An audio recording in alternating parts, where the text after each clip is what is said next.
Hello and welcome to The Court Jester, the podcast that brings you one naughty medieval tale after another. I am Nathaniel, medievalist and storyteller, and before I take you to the weekly round of medieval obscenity, I'm going to warn you. These stories, the fabliaux, were written several hundred years ago, back when the world was misogynistic, gender-binary, violent, ableist, and disturbing in many ways. I should say back when the world was more of all of these things, but yeah. Thankfully, things have changed. Do consume this in context and especially pay attention today if you're not feeling like it. Today's episode should have a special warning about mocking people with disabilities. So if you're sensitive to that kind of humor, and you might very well be, if you're sensitive to this topic, please be warned. And if you're not feeling like it, just come back another time. Today's story is called The Three Hunchbacks. Once upon a time, there was a town, and in this town there lived a man, a good and worthy citizen, and although he wasn't poor, his greatest wealth was not his money. His greatest wealth was his daughter, who was so pretty and so nice that I won't start describing her, because if I do, you're not going to believe that I'm telling the truth and you will just dismiss everything I say. So, just take it simply as a fact that she was pretty and nice and had all the graces in the world. Evidently, everyone wanted her as wife. In the same town, not very far away, there lived another man, a hunchback, whose ugliness was his most outstanding feature. I think if nature put all its mastery to creating the girl we were talking about, then whatever it didn't want to make, nature put in that man. Now him, I will describe. He had a large head, he had shaggy hair, a short neck, and really huge, enormous shoulders, as if he were made by some sort of boulder of stone. He was also not much better as a person. This man's soul was warped. And because he also had a knack for money-making, he was very, very rich. He was ugly, he was nasty, and he was loaded. And unfortunately for her, when he went to ask the pretty girl's hand in marriage, the latter is the only attribute her father took into consideration. And so he gave her to him, thinking that at least he's going to give her a prosperous and troubleless life. But from the moment they got married, the hunchback knew that she was just simply too pretty for him. And there is no way that she will stay faithful, especially when married with a man like him, when she could have anyone she liked. So he decided to do the only thing he could think of that would protect him from being cuckolded, and that is, lock her up. He kept his door shut tight, he let nobody in the house, and the only people he would meet at the doorstep were people who owed him money and were coming to pay him back. And thus time passed, with her locked inside a house and him only going to the door and back when someone knocked, until a Christmas came. And on Christmas Day, 3 strolling players were seen walking down his street. He saw them from afar and they got his attention because, quite weirdly, just like him, all 3 of them were hunchbacks. And they saw him too and recognized one of their own, and this is what they shouted. "Hey, hey, you and us, we all must be family. Look at us, look how similar we are. It is a sign indeed from God, and we need to spend Christmas together." He probably felt some sort of softness in his heart because of that, and he sent his wife to the top floor and stayed with them to the bottom floor. He fed them his best meats and offered them his best wine. And then, after they have wined and dined, he gave each one of them 3 gold pennies and told them that it was great and he was happy to have met them, and here is the money to make them never show up in his house again. Feeling festive, sated, and maybe feeling also slightly tipsy, the 3 hunchbacks had no reason to argue, so they took their leave of this man's house and proceeded to the next destination that they had in mind. The husband, feeling satisfied, left his house and locked the door behind him, as usual. and went to take up his position. He was working, you see, as a toll master, collecting tolls from a bridge that spanned over the river that ran next to his house. So on Christmas Day, after having eaten and wined with his minstrels, he went off to the bridge to his toll post. Now, his wife, who spent Christmas Day upstairs, not taking part in any of the celebrations but having heard the minstrels, could not let this one lie. And the poor woman needed some music. It was a very special day. So she sent after them as soon as her husband was out of the door, and she had them come back, and she offered them money to play for her and entertain her. And so they did, having forgotten entirely what they promised to her husband less than 10 minutes ago.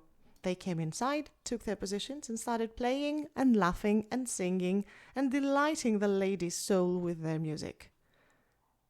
Naturally, the husband returned faster than expected, and when she heard his knock on the door, she panicked.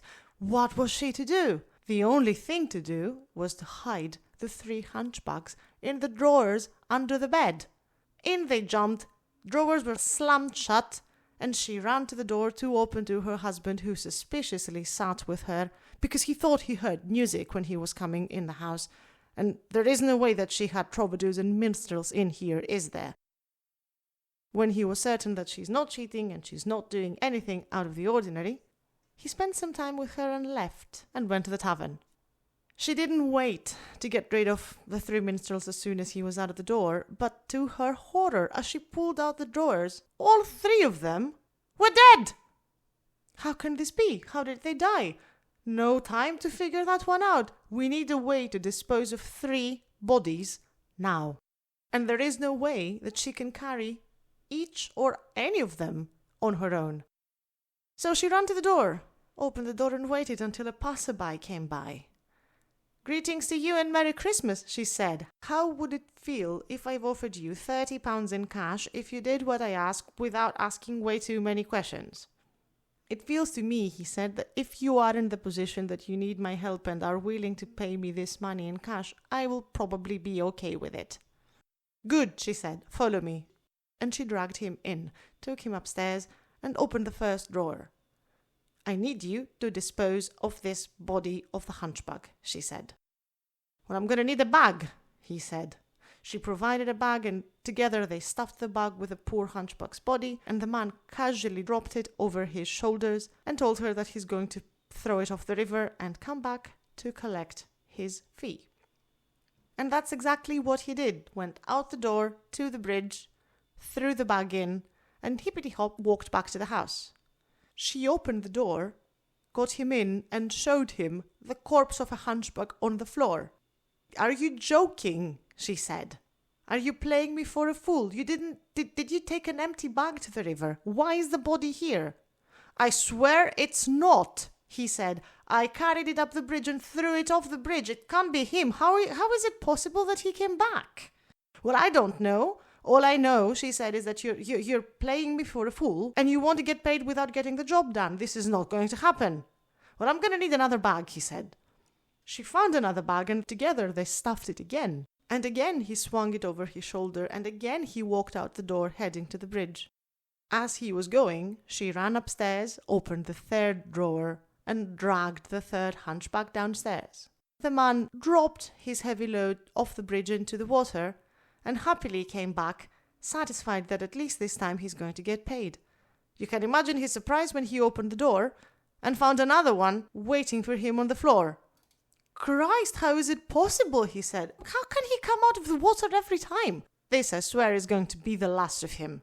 And stuffing him into another bag, he dragged him to the bridge, and before throwing him in, he bashed his head against the bridge, just to be sure. "You're not coming back now," he said, "and I swear to God, if I see you again, I don't know what I'm going to do to you." He threw him in the water and strode back to the house to collect his payment. Now, well before he reached the house, he saw another hunchback walking towards the house. This time it was the husband, but the man, seething with rage, crossed himself 3 times. "What devilry is this? How many times do I have to carry this man to the river and throw him in? I'll show you now. You're not going to go anywhere now," he said, and reaching for a club, he ran to the man, shouting, "You will stay dead this time!" He brought down the club with such a thud that the man's skull broke in two. And then he took another bag and stuffed him in, and 3 times tied the knot with a cord on top of it. He took him on the top of the bridge, and with a final push, he threw him in the water.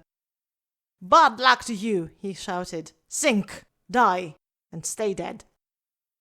He went back to see the lady, a little bit afraid that another one may have come back. But no, this time everything was done to perfection. So the woman offered no objections, gave the man his 30 pounds in gold as his reward, and sent him on his way. "Best bargain I've ever made," she said, and went back in the house to spend the rest of her days without the nasty hunchback husband, but with all his money. Now, what did we learn from this story? The hunchback was evil and nasty and bad and wanted to buy himself a bride. Of course, the only problem with that is money. Money is a nasty thing. It's a really bad thing, and whoever invented it should be burning in hell, because since money started existing, everything on earth became for sale. Curses to money. Amen.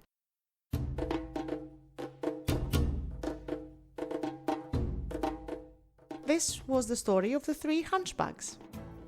If you too think that money is something cursed, and if you liked what you heard, please subscribe to The Court Jester on Spotify or wherever else you get your podcasts.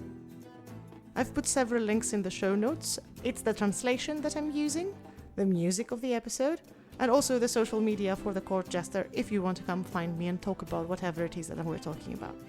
Last thing before I go, The Court Jester is the work of a medievalist who doesn't really get much of a sense of achievement out of medieval studies. You can support the podcast on Patreon if you like what you hear, and that will do wonders for my self-esteem and also will allow me to bring you more stories from the Middle Ages. Thank you for listening. Until next time.